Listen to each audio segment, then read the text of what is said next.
Today on What the Lux, I'm joined by Hugh Wahla, a former brand leader turned life purpose coach, who actually was the CEO of the Conran Shop and took it to exit and then worked on it for 8 months afterwards. Hugh made a radical pivot. He left behind the world of high-performance CEO leadership to explore what truly matters. And through his coaching work, he now helps others rediscover identity, meaning and fulfillment. Hugh, welcome. Thank you. Lovely to be here, Anant. It's a joy to have you.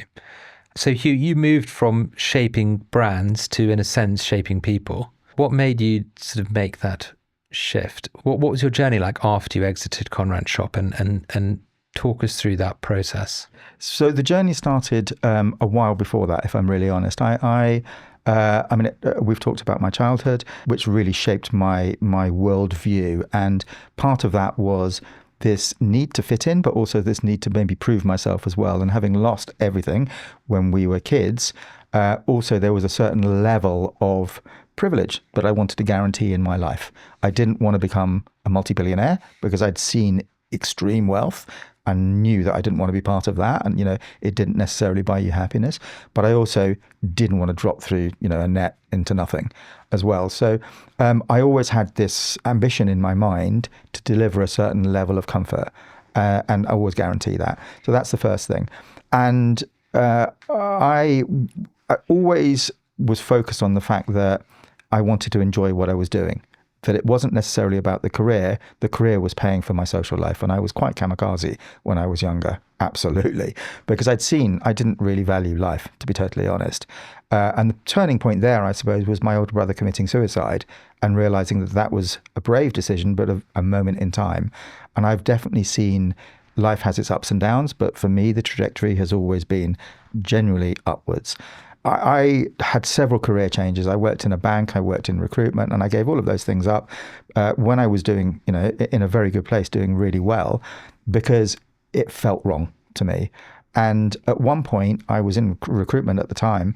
I took literally a 78% pay cut because it felt wrong to me. It felt like I was playing with people's lives because it was so commission-based, and I was more likely to be placing them in a role that was better for me to get the commission than it was for them, and I didn't feel morally that that was right.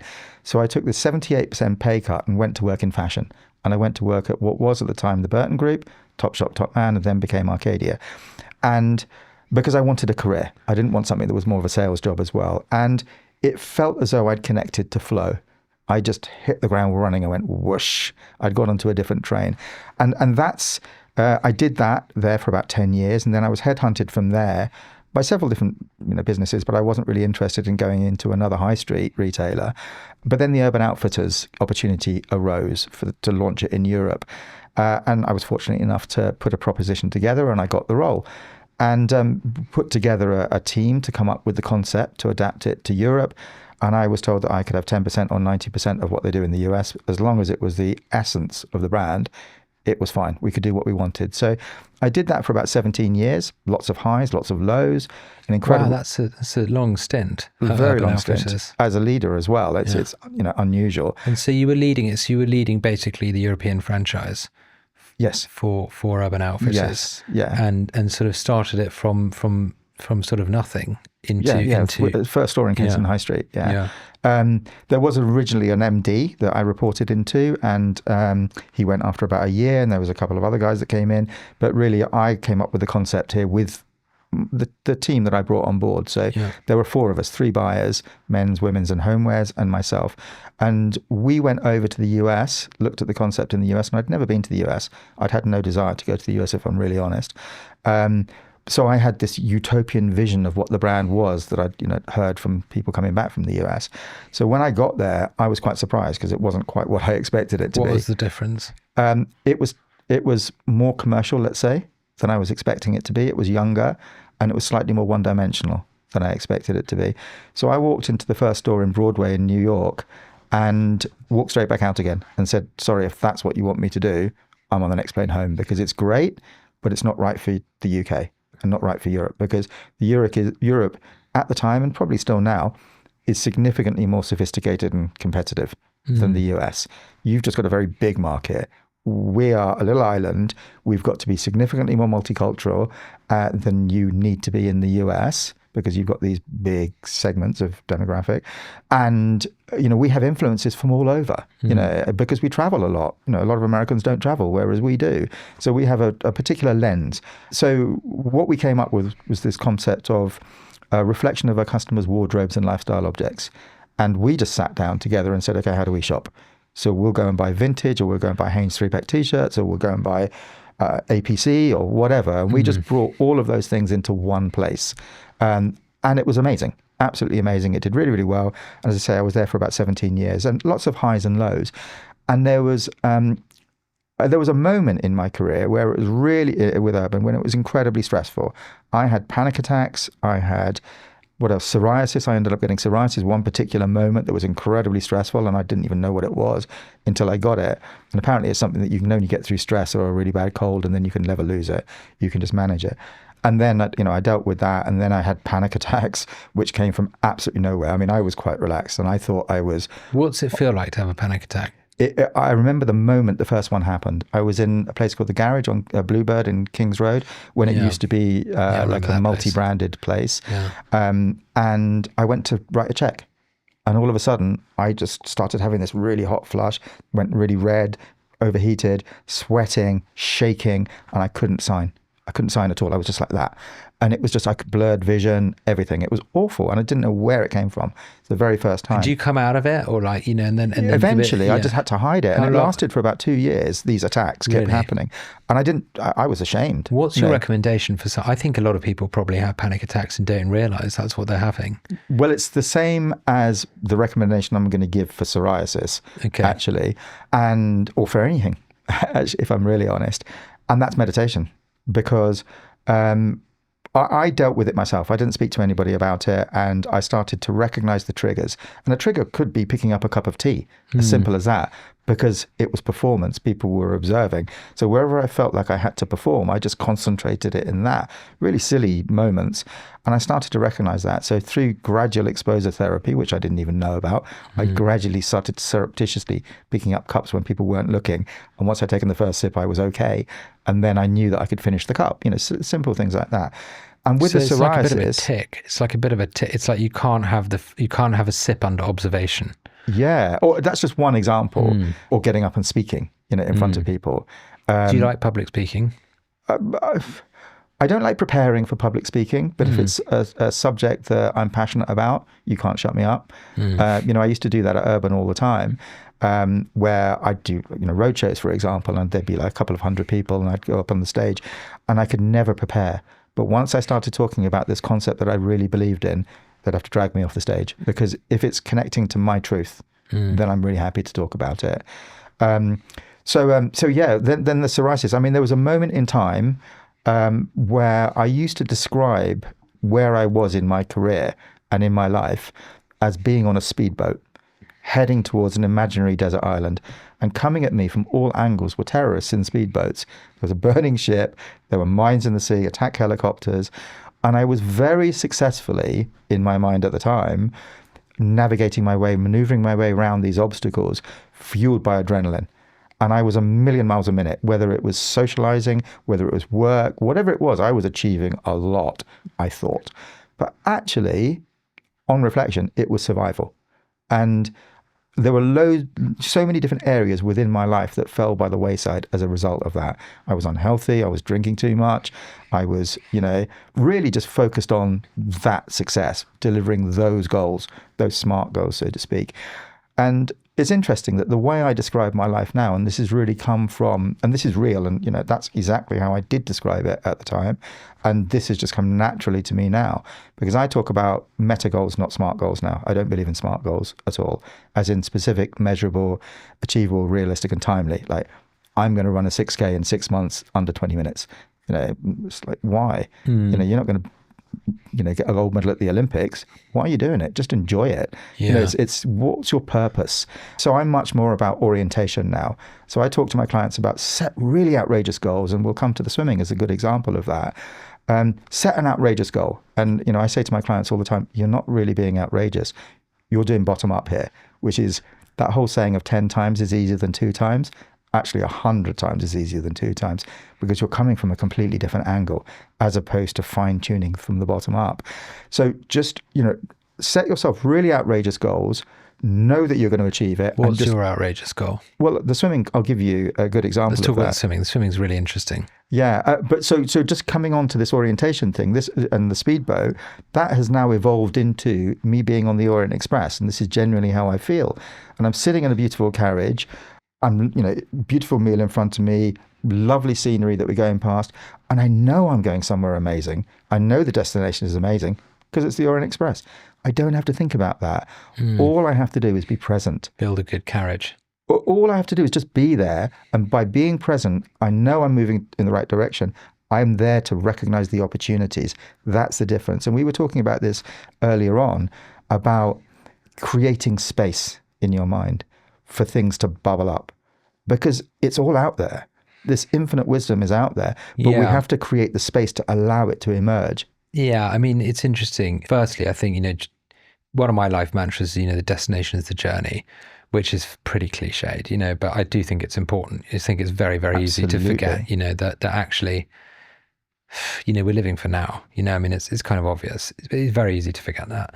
And the other thing is, I think the creating room, you've got to trust that things are bubbling away in your brain, and you've got to give yourself the right stimulus in advance, and then you've got to leave things alone.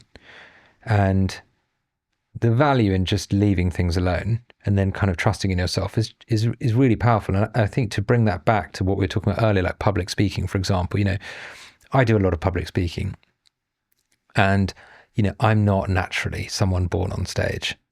I really don't think I should be public speaking, to be honest, but I do it. I think I've now watched myself enough times to know that I'm sort of fairly decent at it. But I couldn't watch myself for a long time. I couldn't even listen back to the podcast for a long time when we started. I just thought it was fairly cringe. I hate preparing for public speaking as well. And I hate practice runs. I used to convince myself that they really messed up with my mojo, because I was like, I do a bad practice run and then I lose confidence on the day. And I just remember my partner saying something to me once. She said, you just got to basically just trust the stuff's just like working away in the back of your mind. And it's just a very simple thing. It's really stuck with me. It's like, just give yourself enough time in advance, do a practice run or two, so you roughly know the kind of cartography of the presentation or whatever you're talking about. Kind of like remember like the key points you're trying to communicate, roughly speaking, and then just see what happens on stage. And so now, if anything, I get a bit paranoid I'm underslept, or, don't feel, creating conditions that sort of, mean that you're not over caffeinated and underslept, I think are more important than actually memorizing things rote. I mean, you basically just got to just allow yourself to just sort of go up there, and you've got to know that in the back of your brain, when that knowledge that's somewhere there, nestling in the recesses, combines with the necessary amount of adrenaline, it will come out in a way that works. Yeah. And I think that's, kind of like just a valuable way of the framework for thinking about it, And for me, it's very much about connecting to my truth. If I connect to my truth, it's easy. If I'm trying to perform, it's really difficult. And that actually, coming to the swimming thing, actually, which is really interesting. 5 years ago now, I set myself 3 goals because I came across a life coach, and it's the first time I'd encountered life coaching. I knew nothing about it at all. And it was part of the process of giving up alcohol, actually. I decided I wanted to give up alcohol. I'd had my lifetime supply. I didn't really need any more. Yeah. And it was impacting on my life. Did you drink a lot before? Sorry? Did you drink a lot? I did. Yeah, I was kamikaze. What are we talking? My whole life revolved around socializing and going out and hotel rooms and parties, and just from the age of about 14 onwards, that was what I did. And that's my whole social circle revolved around that. And so I'd be drinking to blackout quite regularly. Really? Yeah. While at Conran Shop and yeah, absolutely. So basically your exact life was sort of high octane, sort of counterbalancing it with escapism. Yeah, absolutely. And the escapism was not just to counterbalance stress. It was also, I think, to regress back to this childhood that I'd lost. And because I had a lot of responsibility, at the same time, I wanted to just lose that as well and just be this child again. And that's been an amazing journey for me, is to understand that there's not 2 versions of me. There's not, the CEO and the child. It's all one. and I've got permission to be that one person, which is really, really beautiful. So giving up that, and that's been really joyful, because over the course of time, I sort of conditioned myself to believe that I needed alcohol in so many situations, like, performance, or, socially fitting in, or reward, or relaxation, or counterbalancing stress, or with a meal, or whatever. There was always a reason to have some form of alcohol, and just wine or something like that, or whatever. And I wasn't drinking to oblivion at home, during the week or anything like that. It's just if I went to a party, I just wouldn't stop, because I just wanted to party non-stop and just escape into it. Yeah, so giving up alcohol actually, ironically, has allowed me to connect to me and connect to this inner joy, which then I have much more desire to express. So I'm much more confident and much more relaxed and much happier without it, because rather than trying to fill this void, I've realized that the void is beautiful, coming back to what we were talking about before. And also the fact that you will never find true happiness in objective experience. You being the subject, something else being the object. What you're looking for is right here, right now, and it's inside you. So this journey that I've been on, that started when I left Urban Outfitters, and I was on a 1.5 year gardening leave. And during that gardening leave, I was like, well, what am I going to do for a 1.5 years? I've never been out of work before. And it's, I got several years' money. It was really nice and whatever. So I decided to try some yoga with a local practitioner near where I live in East Dulwich. And through her, met her husband, who's a leading Buddhist in Southeast London. And I started learning mindfulness before it became all the rage. And as he said to me, there are so many routes that you could go down with meditation. You don't have to become a Buddhist. I'll teach you mindfulness, but there's so much literature, so much so much you can read, listen to, watch. Just whatever feels right for you. Just go off on that journey and see where it takes you. And it was beautiful, and I really immersed myself into it. And so that started that journey. And then I got to the point where, and as my yoga teacher had said to me, trust in the universe, when I started to go back out to look for another job, which by the time I went out there, I was like, actually, I'm really content now. I've been meditating and I'm really happy, and I don't necessarily feel like I need material goods to make me happy. But this whole trust in the universe thing, she said to me, and I was like, well, what are you talking about? I don't know what that means, because I didn't at that point in time. And so when I went out there and decided that I didn't want to go into fashion anymore, I was bored of it. I wanted to go into design. I'd been very shaped, like many people, by my exposure to the Conran Shop. I used to live in Battersea and for 17 years, actually. And I used to wake up every morning knowing I'd end my afternoon in the Conran Shop. I'd be down King's Road at, American Classics and all those places, and Joseph and the London Lighting Company, and then straight into the Conran Shop every Saturday afternoon for 15 years or something. So I was very shaped by that. But then it went off my radar for about 10 years, or longer than that, actually. And then I got the Urban Outfitters job. And when I first went for lunch with Terence, I said to him that I was really shaped by my exposure to Conran, but it's almost as though I went away and I learned how to do it and I was back home again. So to be given, just like I was at Urban Outfitters, a free rein to totally reinvent that brand on a global stage, rip everything up and start again, because the reason why it had gone off my radar was the same reason it had gone off everybody's radar. It just became quite irrelevant. And so fortunately, I'd tasted the essence of what I felt that was, and it really resonated with Terence as well. So he was like, do it, do what you want. And so we made it a purer version of the brand than maybe it had ever been. And he did say to me on multiple occasions that it was the best version of the brand that he'd ever seen in his lifetime, which was an incredible compliment. And we went on to open up the biggest and best design store in the world in Korea, in Seoul. Won lots of awards for it and whatever, which is amazing. And we had stores in Japan and, we're Paris and wherever. So anyway, so that worked out. But then I'd been meditating for about a year by that point when I started Conran. And then I didn't meditate for a year when I first started at Conran, because I got busy again. And after about a year, I was like, I'm really missing this. And I started meditating, and it was just like riding a bike, straight back into it. It was beautiful. And it made me so much better as a leader. It really did. It gave me clarity. And we witness it all the time when we're sort of trying to mull over a problem and, for hours on end. And then we're like, just can't do it. Sleep on it. And you wake up the next morning and it's just there, the answer. And that's because we've given ourselves space. We've allowed it to bubble up. So anyway, so I carried on that journey and carried on with my journey of curiosity and learning and self-inquiry and study and all of that sort of stuff, which led me through to the non-duality and the being aware of being aware, etc. And then I decided I wanted to give up the alcohol. And as part of that, as I say, I had some coaching, and that was like supercharged guided reflections. Amazing. Putting structure around it. It was beautiful. And for me, during that process, it's several things. It introduced me to several concepts. The first one being self-compassion. So I was able to just, within about a 15-minute session, let go of all the baggage that I've been carrying from my childhood. It was beautiful. I could feel it. I'm tingling now talking about it. Feel that weight, of blame that I was, and shame and all of this sort of stuff that I was carrying went, which was beautiful. So it allowed me to connect to me and be me. And then there was another one that came up, which was the concept of productive working life. Have you ever heard of that? No. It's the theory that you can productively contribute on average to the world from the ages of 20 to the age of 80. I was 53 at the time. And she said, do you realize that at the age of 53, you have 45% of your productive working life left to live? And I was like, what on earth are you talking about? Yeah. I thought I was coasting to retirement, and I knew I was going to retire at 55 at the latest.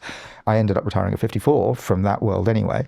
And I said, so what you're telling me is I've got pretty much half my productive working life left to live. I said, my first thought is I'm not doing all that all over again because I've had it. I don't really want to do that anymore. I said, but the second thought that happens simultaneously is if I've achieved all of that in the first half of my productive working life, and I have pretty much half of it left, just imagine what I can achieve in the second half. And what that did was immediately took away the concept of time, because I stopped putting pressure on myself.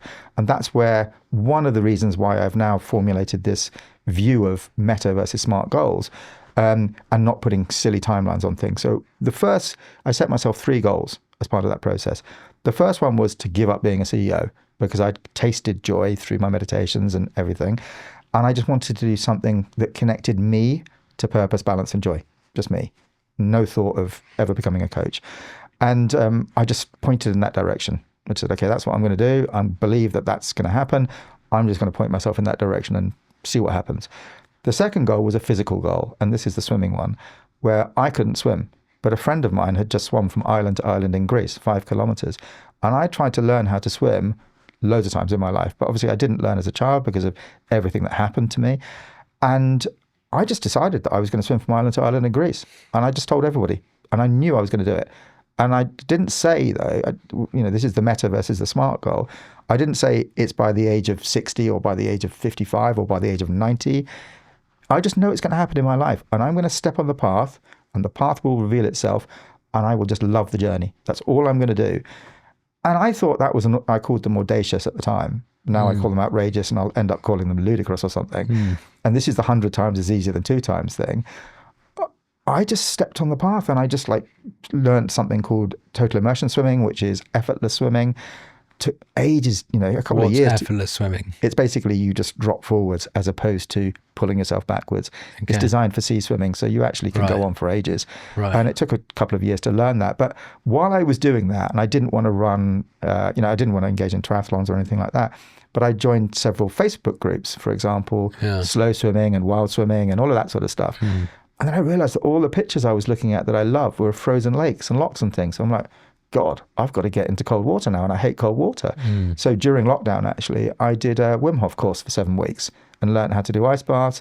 And then at one point, got a camper van. I've done one of those. I've got one in my back garden now. Yeah, they're amazing. And I love a cold plunge. I mean, I know it's so the Wim Hof thing I thought was really interesting. The breathing side of it is incredibly powerful. How you can regulate your body temperature and your, frankly, everything about your emotional state just through breath. I'm doing breathwork training at the moment as well, actually. So I'll be a breathwork practitioner as well, because it's so powerful. Breathwork, it's beautiful.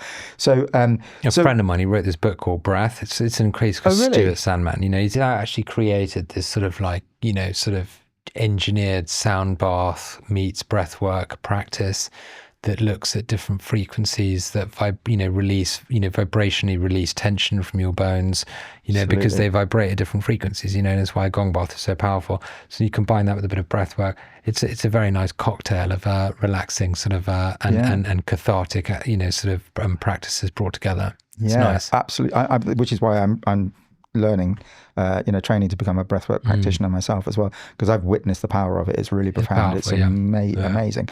So coming back to these 3 goals, and so I set myself that goal of swimming from island to island in Greece. I've smashed that. I'm literally, excuse the pun, blown it out of the water. I've done 6-kilometer swims in the sea and everything. But more than that, I'm swimming in frozen lakes and locks and things like that. But also, as a result of that, it opened up this curiosity around hiking and climbing mountains and wild expeditions and rafting. And, now I've got a camper van because I refuse to sleep in a tent. Now I'm sleeping in a tent on top of mountains, digging holes to poo in. The week before last, I was at the Lake District, sleeping, rafting, and then slept on an island in hammocks with a client. Oh, nice. Amazing. And so do you do this as part of your coaching practice? I have done it as part of my coaching practice. Yeah. My life is my coaching practice. Yeah. So I'm not making anything up. It's just basically I'm walking the walk and talking the talk. So then the third one, interestingly enough, was something to bring a smile to my face. And that comes back to the giving up alcohol. And I said, I want to be able to dance in public without the need for copious amounts of alcohol. And I had this real performance anxiety of dancing in public. I'd have to drink loads and then probably not even remember it the next day. But since giving up alcohol, I was like, I could taste, and obviously the non-duality and the connecting to awareness and joy and everything. I had this sense of innate joy that I wanted to express. So I leaned into that one. It's about leaning into discomfort, always, because discomfort is potentially growth. It's differentiating between discomfort that's bad for you and discomfort that's growth, and you're expanding your boundaries. And I went and did an ecstatic dance for 3.5 hours in Regent's Park in public with about 250 people. And that was my first ever dancing in public. And it was so beautiful. Absolutely. I'm actually setting up my first ever retreat in Ibiza in October.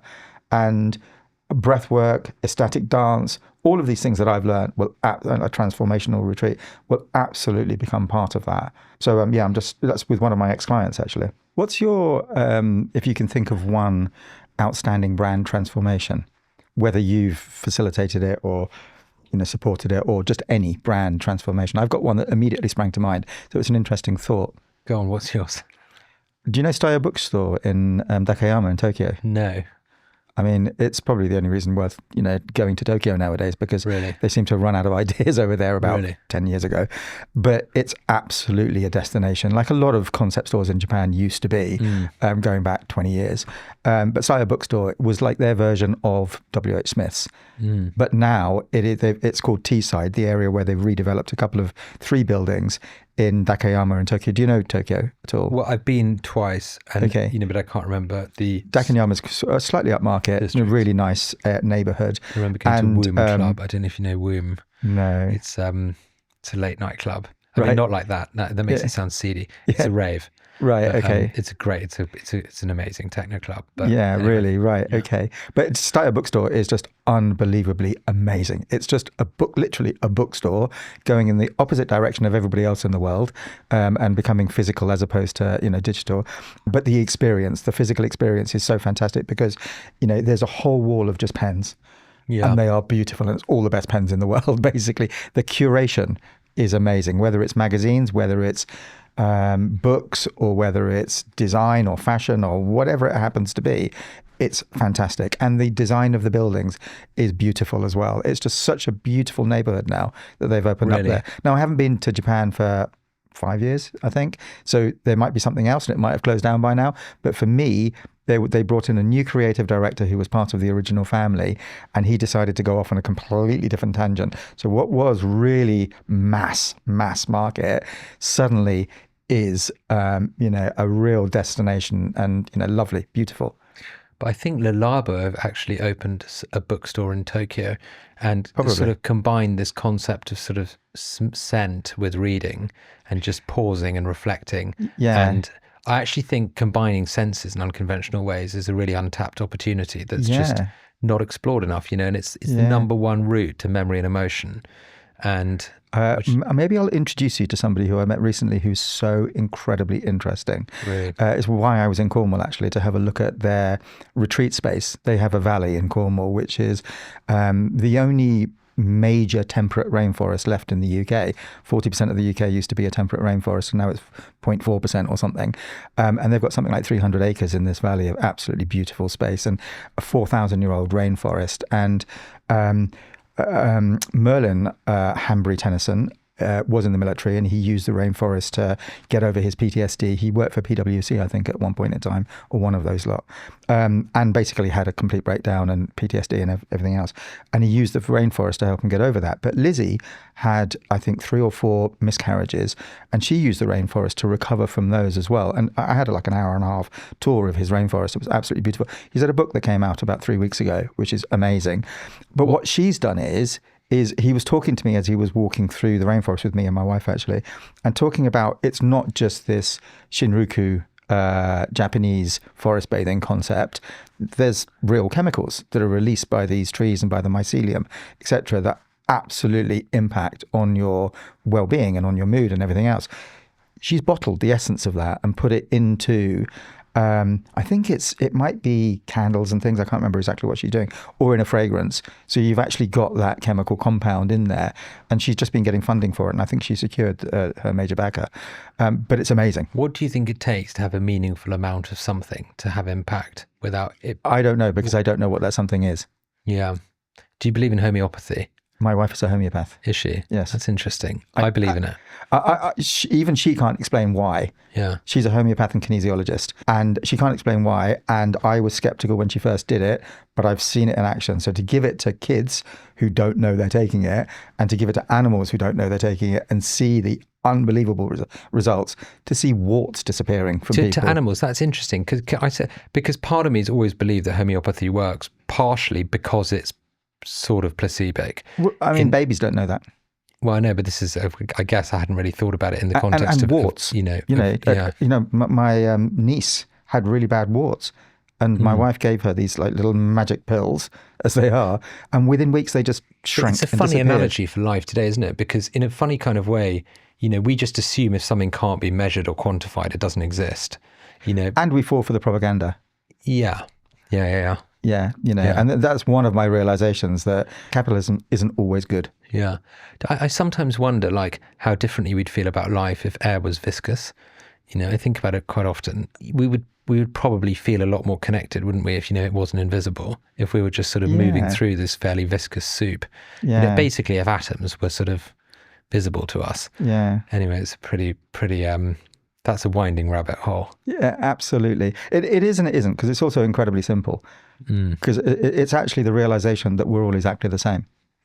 Underneath all of it, underneath the narratives, underneath the stories, once you strip them away or sort of peel away the layers, like the layers of an onion, we're not our thoughts, feelings, emotions. We're not even our body as such, because anything that comes and goes, anything that's fleeting can't be us. Well, it's the Confucius thing, isn't it? Sort of, I am not my thoughts. My thoughts flow before me as a river that I am detached from. It's probably Lao, I imagine. Probably. Because that's Taoism, I think, and Confucius was more about the structure. Sorry, you're right. It is Taoism. I get most things wrong. I do as well. Yeah. I don't know the terminology for a lot of this stuff. What I do know is that I'm not even bothered about that. I'm not that interested in that. What I'm interested in is the feeling. And connecting to the essence of it, and just consciousness and awareness, and being curious about that and unpicking that, and realizing that my consciousness, my awareness, once I strip away all of the things that come and go, that are fleeting, is exactly the same as yours, and is exactly the same as my cat's. It's just I'm aware. Do you ever remember that movie 21 Grams?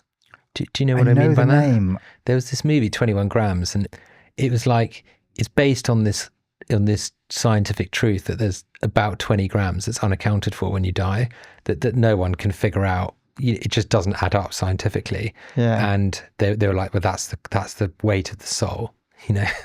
Really, I've never heard that before. I presumed it was 21 grams of something completely different when you said that. Sorry, no, it's not 21 grams of anything illicit. It's the weight of the soul, apparently. They just can't work out what happens to this sort of 21 grams. I'll check that out, because the other interesting thing is, and it's this, I don't believe in reincarnation necessarily, or I haven't done, but it was interesting to recognize that fact that there's no matter created or destroyed ever in a contained system, and therefore us as matter, we will just be reformed into something else.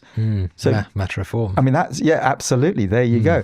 And that's science. That's not spirituality or anything like that. That's just a fact. Well, what I love about, for example, Buddhism, which I'm a sort of student of Buddhism, that makes me sound far more perhaps committed to Buddhism as a philosophy than I am. But I am I do Vipassanas, once a year or the equivalent of. And so I go what I like about it is that it's fairly scientific, Buddhism is fairly scientific. It's not.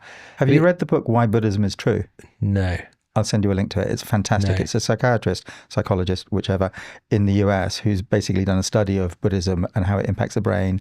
And it's amazing. And why we think, what thoughts are, where they come from, which has sort of led me down this route of, delving into the nature of awareness or consciousness. And, the fact that we don't actually control our thoughts control us. Yeah. This whole like modular. But I think the nature of thinking is interesting because, we're sort of brought up to think that thinking a lot is what we aspire to. And then, I do these retreats once a year. I try and do them once a year. And obviously, it sort of changes your aspiration. I now aspire to think less and feel more and move energy from, whatever, my head to my body and to ground myself. But, what I'm always left with is how easy it is to just change your priorities or like kind of belief system about how to just conduct oneself on a day-to-day basis. It's so easy to change that. Yeah. And for me, I'm so obviously better when I leave one of those retreats, and they're quite hardcore, they're like, I do like 10 hours in silence on the floor every day for a week, sometimes 10 days, I've got children now, so it's harder to lock your phone and lock yourself away for that long. But yeah, it's it totally changes my concept of what good is. Absolutely. And what living well means. And I think it's very, very important. I give it to my team, but very few people have taken me up on it, but the weekend ones occasionally, but it doesn't come out of their holiday, and it's sort of, we pay for it, we offer to pay for it, because I think it's the type of thing that if you're in employment was very difficult to take your holiday time off to go and do, but I think it changes you for the better. You never lose that. And do you do regular daily practices at all? I'm one of those people, I'm fairly extreme. And so I will, after I've done a retreat, pump out like, an hour of like a Dharma, like a day, and I and when I'm on holiday, I'll meditate for sort of 30 to 40 minutes every morning. Yeah. But, at the moment, I was in Dubai sort of yesterday and I'm in LA tomorrow, and so I'm just basically, I don't know whether I'm coming or going, if I'm to be honest to you. So a really lovely little exercise that you can do sitting here right now, or you can do it sitting on the toilet, or you can do it when you're washing up, or when you're on an aeroplane, or whatever it is just ask yourself this question and then pause and then answer it in your mind. Just ask yourself, am I aware? And the answer is, what's your answer? I feel fairly aware. Okay, amazing. That's everybody's answer, which is great because we're aware. And so then ask yourself, what happened between the question and the answer? Well, I think I probably became aware. What did it feel like? It's good. Feels good to feel aware. And where was that awareness? I don't know. I always think it's sort of like deep in my belly. Amazing. So it wasn't in your mind. No. It wasn't in your thinking mind. No, but I'm practiced. I know what I'm looking for when it comes to this. So this is the reason why I'm suggesting this, is because if you've gone on these extreme retreats and it's sort of from one end of the extreme to the other, what you can do is just do that little exercise and ask yourself, because you've tasted awareness, you've tasted joy. Exactly, You've tasted spaciousness, and you've tasted infinity. You've tasted all of that stuff, which is basically just awareness, and awareness is universal. So in order to reconnect to that, once you've tasted it, you can never untaste it. You can never untaste it. But in a funny kind of way, those who are drawn to it are those who need it the most. Absolutely. My partner, Alice, she's just she's equanimity personified. Yeah. She is balanced and, just in the moment and just sort of very, very... Do you know what I mean? She's relaxed. Yeah. And like, I'm not, frankly. I am fairly, I'm driven by the concept of a thing. Absolutely. Being driven by the concept of a thing is dangerous because with that come parameters that you try and organize life into. And I think that is ultimately, it's not a good way to live. But I think there are other things, like I have like ADHD, for example. It's fairly extreme. It's resulted in all sorts of, I've been kicked out of schools, sort of, I won't list the, I had a sort of fairly dubious relationship with authority like throughout my life. And I think part of that is ADHD and just being fairly restless, and sort of, I can't do things I don't want to do particularly, which is great in business in a funny kind of way. And the more, my social group has grown and become linked or been driven by my work and become linked to my work. And I'm very fortunate. I love all the people in my work life. I spend, they are my friends. But a lot of founder CEOs, which I think is a different job role to a career CEO, have ADHD. And I think it makes you great in business, actually, in a funny kind of way, if you manage to design your business life around it. But I don't think it's that good for your personal life, But I think capitalism and balance sit at loggerheads anyway, yes. Which is the irony of it all. I don't think we've designed a world that breeds, sort of, I'm going to call it equanimity because I think that's what we should strive for. But yeah, I suppose it's there, but people don't necessarily have access to it because they're not informed, and because of everything that's pumped out towards us, I think that's the bigger problem, to be totally honest. I think that even with the, potential for overachievement and overdoing, what could be a good exercise is to connect it to a purpose. That's a core part of your job. Absolutely, absolutely. And what I'm helping people do is really what I've experienced myself as well. And I've been on a journey of self-discovery and learning, etc. And that started with meditation, absolutely, about 15 years ago. And I was meditating regularly, courses, lessons, private lessons, group things, reading, studying, loads of things. And I ended up with a daily practice of about an hour every day. And I don't even meditate anymore. I do it very rarely because now I went from mindfulness through the Buddhist thing. I never became a Buddhist, but I learned a lot of the stuff. And then I ended up with something called non-duality, which I'm not sure if you're aware of. It's Kashmir Shaivism, which is basically just being aware of being aware, the nature of consciousness. So coming back to that little exercise, it's just saying, okay, I'm aware, but where is that? And what does it feel like? Is it in my mind? Is it my body? Is it over there? Where is it? And then you realize that everything's in your awareness. Awareness is universal. Yeah. And then you realize that once you've stripped away the things that aren't you, everybody's awareness is just the same. And also then you ask yourself, and just be curious about it, which is the height of enlightenment, really, which is, what does it feel like? Well, it's not busy. It's not angry. It's not, claustrophobic. It's not whatever. So therefore it's spacious. It's calm. It's joyful. It's infinite. It's timeless. But what I mean is just treating awareness as a thing to be nurtured. It's the only thing. It's like an actual. It's a thing. It's the only thing. It's not just like a word. It's a thing. I mean, that sounds really stupid, but it's not. It's this thing that you need to invest in, and you need to be aware of. It's so meta, but that was sort of just maybe a trick of language, but quite an important thing for me. Well, what I've found is in my life anyway, and through the study and the research and everything, is that we're always seeking. We're always looking to fill a void of some description. That's the challenge. And this is a very Buddhist concept as well. And what connecting to awareness has enabled me to do is to realize that I don't have to fill a void because the void is beautiful. The void is infinite possibility. The void is joy. The void is awareness, and everything's within that. But it's that's a amazing. Funny framing thing as well, I find. This is kind of what I meant about resetting your priorities when you come out of a retreat. You sort of, you could choose to interpret that feeling. You can go on stage and feel nervous, or you can feel excited. It depends how you choose to interpret it, right? And I think it's a really big thing. I think we're not taught enough about it. You can turn joy into everything. I use this Shakespeare quote quite a lot, but nothing in this world is good or bad. Thinking makes it so. Absolutely. We really can choose to treat that as like this empty chasm that within us, or we can choose to treat it as, well, it's just interpretation. This sort of beautiful sort of blankness, that perhaps we just sit with, And it's just a narrative. It's just our interpretation. As the Buddhists say, there's no real experience. We just bring the story to it. It's just an event, and we just create a narrative around it. And your interpretation of this is different to my interpretation of this, and that's through, generational conditioning, but years and years, conditioning all the way through your life. And, that shapes it. And also our key senses as well, which as humans mean that we see the world in a certain way. But we're only given those senses to guarantee the continuation of our genes. Snakes see radiation. At the end of the day. Do they? Absolutely. I didn't know that. Yeah. And I could be colorblind.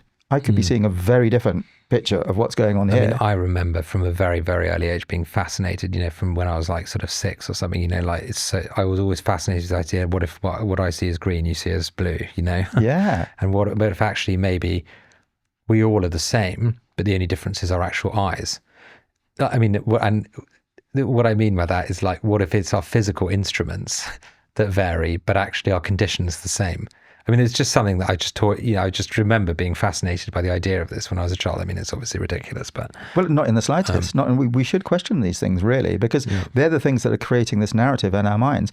And, the beauty of it is that we can recreate different narratives if we want to. There was like an Italian philosopher called Lombroso, and I think, unfortunately, his teachings were adopted by the Nazis, sadly, I think. But he's into that stage of like physiognomy, So it's like, instead of being evil in your face, looking evil, if you look evil, you become evil to fulfill how people respond to you. I don't know. It was really quite interested me. It was just like flip the script a little bit on like, it's just sort of, what if...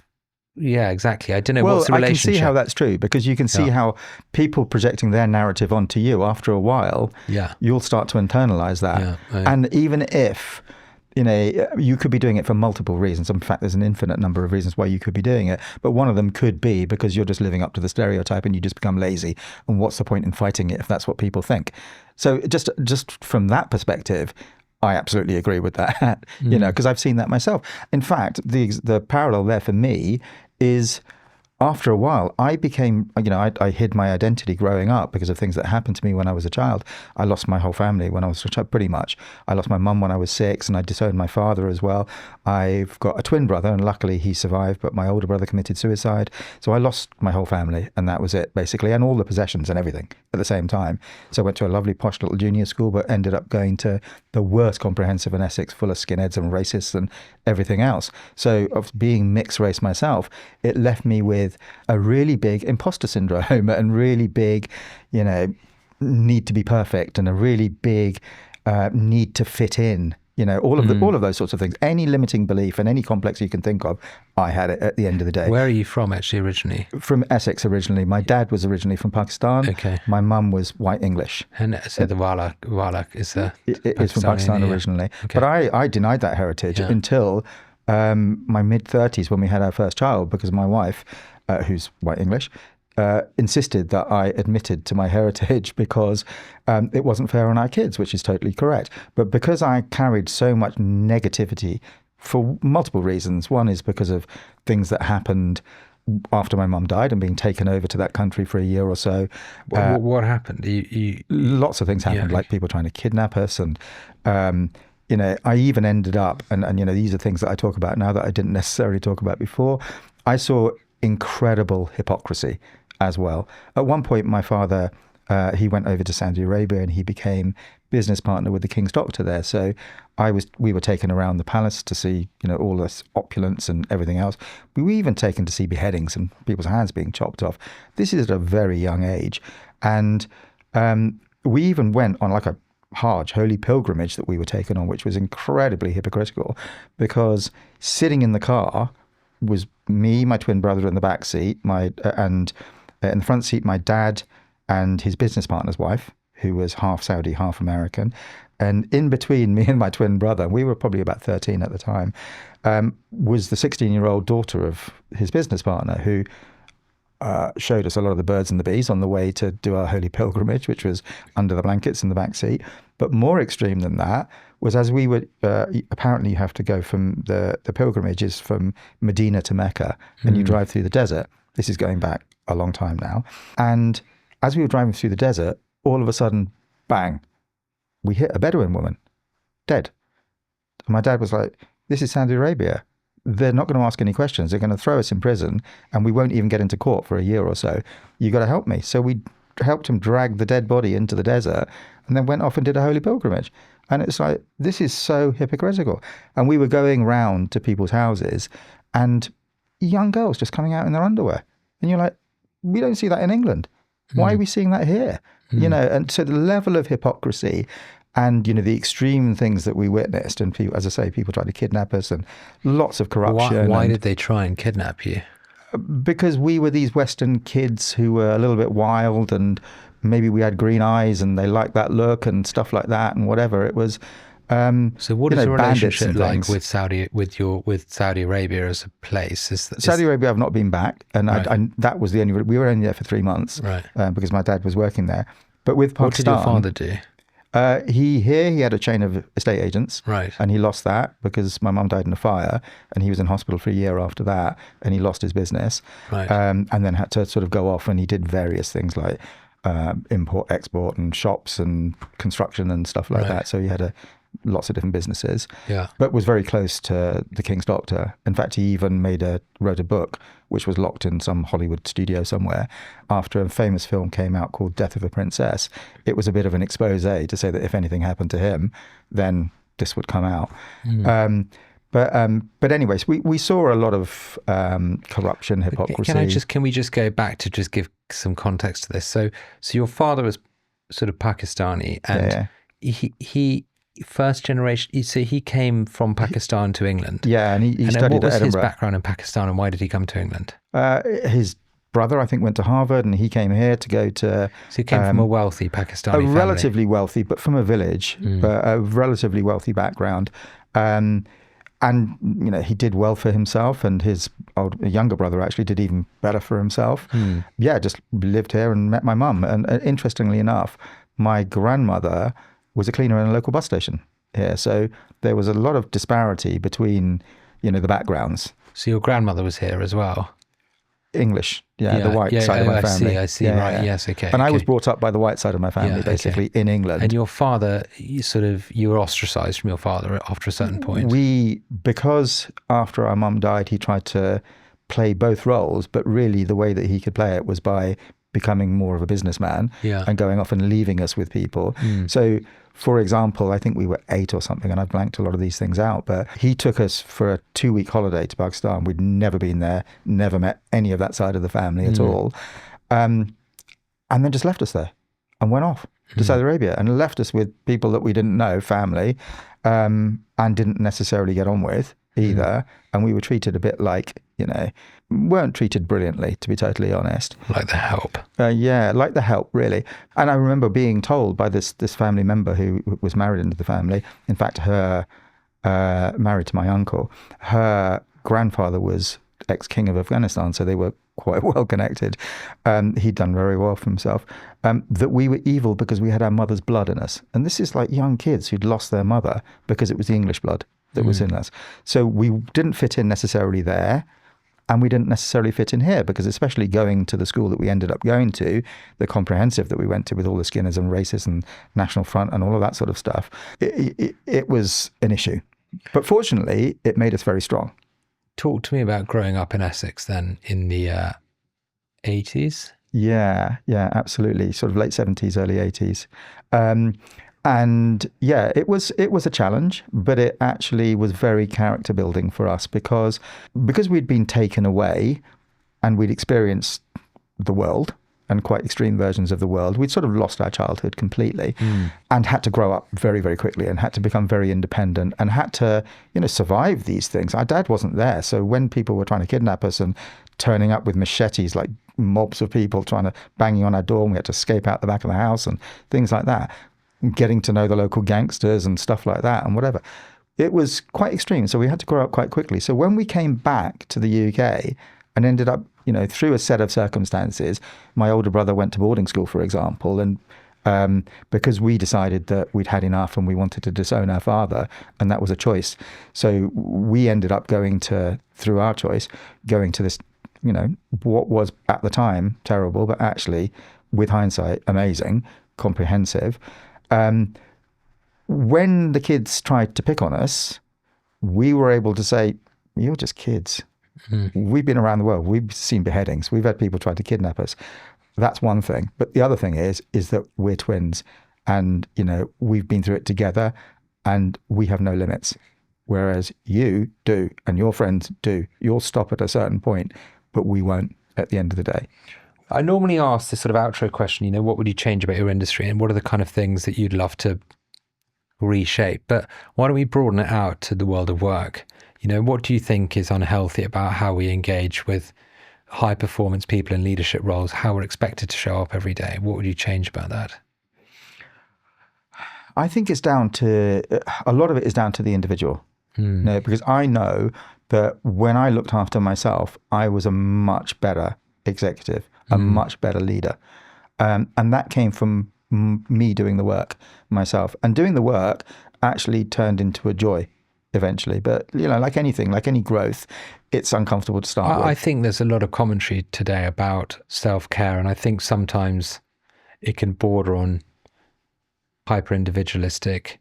You know, I think it can go quite wrong sometimes, basically, and I've seen it, and I think it can vary a bit from generation to generation, what people believe are acceptable, and the associated levels of shame when you diverge away from, you know, you know, how you're brought up, you know, and just generally, like, the macro environment of how you're brought up really impacts, like, the structure in which your belief systems are born, and what you believe is good and bad, you know, and I think on the whole, shame drives people to do, you know, the things that would make them, I guess, like, conceptually their parents proud. You know, I know that lives in everyone, right? You know, I think there's a bit more self-interest, and I think that that's great when it's a reaction to, like, the world as it was, but could be maybe bad if you're just born into it without a sense of what was. Absolutely. Well, it comes back to purpose. It's understanding what your overarching purpose in life actually is. And that's a really interesting concept, because it can be so simple as well. You know, one of the life-changing books that I read at a moment in time, and I've read it 5 times now, is The Art of Happiness by the Dalai Lama, in which he talks about, you know, the fact that he could offer you all the success in the world, or the money in the world, or the love in the world, or the chocolate in the world, whatever it is that you want. But if he told you it wouldn't make you happy, you wouldn't want it. What you're actually looking for is happiness. And another one that's really transformational for me was Man's Search for Meaning, Viktor Frankl. I mean, it's a classic, you know. Absolutely. And that's the purpose and the hope thing. So it's actually identifying what that purpose is. And for me, my purpose is staying on the Orient Express. It's just life. It's just it could be a bicycle. It could be anything. It's just being present, because we have to recognize that the only moment that's ever existed and that will ever exist is the present moment. Anything that ever happened in the past, or, you know, will ever happen in the future, will happen in the present moment. So, you know, one of the bits of advice I'd give somebody that's struggling maybe in a leadership role is A, explore meditation, and B, get a coach. And that's not a pitch for business. It's the fact that it can be, and I find this with like 99% of the leaders that I speak to, that when I create this safe space and allow them to open up, because I open up immediately, is that, and I say, I found it at times, a lot of times actually, incredibly lonely, isolating, and thankless to be a leader. And that's like a dirty secret that you're not allowed to talk about because of all the privilege that comes with, you know, the role. Yeah. So having somebody in your corner that's, you know, creating a safe, totally non-judgmental space that, you know, has the credentials. And I think that's the thing about the industry that I talk about is, you know, whoever you're talking to should have the credentials. They should be accredited, and they should have, you know, succeeded, I'd say, in life. Work with somebody who's got a track record of success. And, you know, if you respect what they're doing, and, you know, you're coming from a particular, you know, level of success yourself, just putting your two minds together to brainstorm and optimize your solutions in this safe, non-judgmental space, what can go wrong? You know, I couldn't agree more. Hugh, let's leave it there. That's a really nice thought to leave things on. You know, the importance of creating non-judgmental spaces. Yeah. To sort of sift through how you feel about things and how you might organize the future. Absolutely. Thank you very much. What a pleasure it's been. Thank you.